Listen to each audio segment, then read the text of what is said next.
Haacaalu ajjeesanii jawar Muhammadin qabsoo keenya maysuun qabuti qomallee daandiirra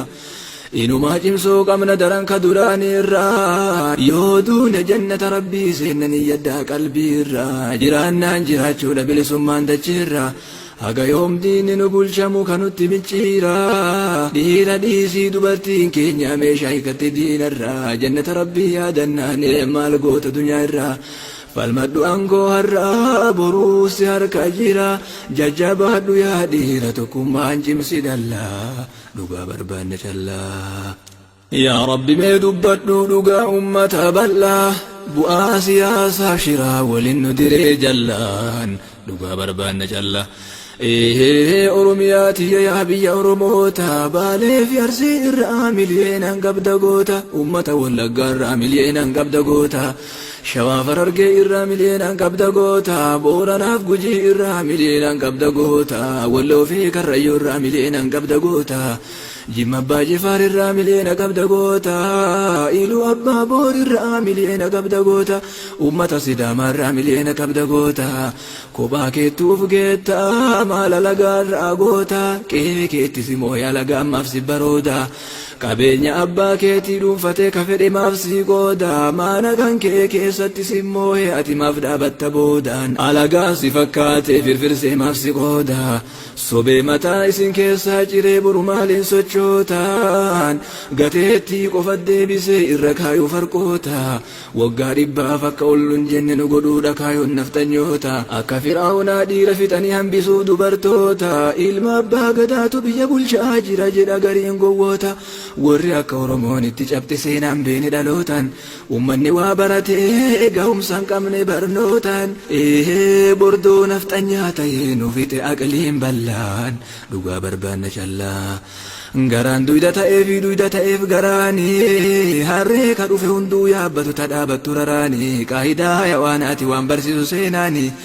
dayyuusa rabbi jibbee haqa ta'aaf azaamni rabbiin isaanaa baaru haa diigamu alaaman isaanii sodaattuu garaati maatimaa garaanisii bishaanii mootii samii caalaa sodaatti nama garaa fincaanii kaleessas kanaan nurra ture mootummaan gabroomsaanii kaleessuma adeen gaddagaaf wayyaanee wal falminusanii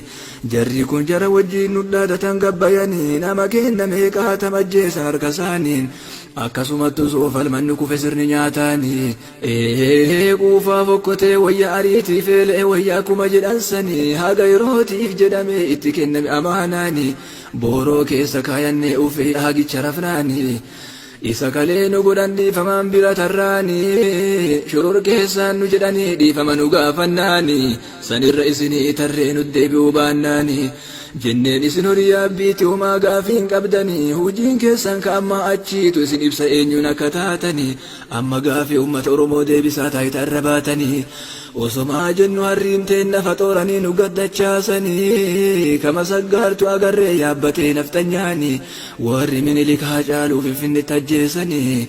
Oromootu ajjeesa jedhaa yookaan hin argattan jennaanii dokumantarii sobaa walitti qindeessanii maqaa Oromoo waggaa dhibbaaf hin qabne nurratti barreessanii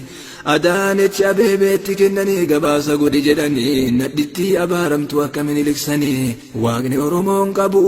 ka guyyaa kaasuni gurra isiillee qabee arraba zulmeessanis waan namtichi duubarraa itti mudhagayuu dadhabnaanii namticha tokkicharra deebitee maqaa meeqaan waamnaanii dhugaatu imimmaan boohe ilmoo waaqaa gaabsanii guyyaa naqaani dhufaa jaalatamoo jibbanii gaafa kolfitu dhufa fuullarra imimmaanii rabbiin imimmaan nurraa haqa hin dhufti bilisummaanii wareegama kaffalutu nurraa eegama tokkummaanii kadu'e gara jannataa deemu shahiidummaanii mammaata duuna damii dhiiga ormummaanii qe'ee ufii irratti kormummaan abbaan malaa dhugaa barbaanne callaa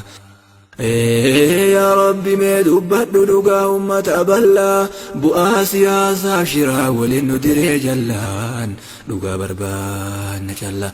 yaa rabbi mee dubbadhu dhugaa ummata bal'aa bu'aa siyaasaa shiraa waliin nu diree jallaan dhugaa barbaanne callaa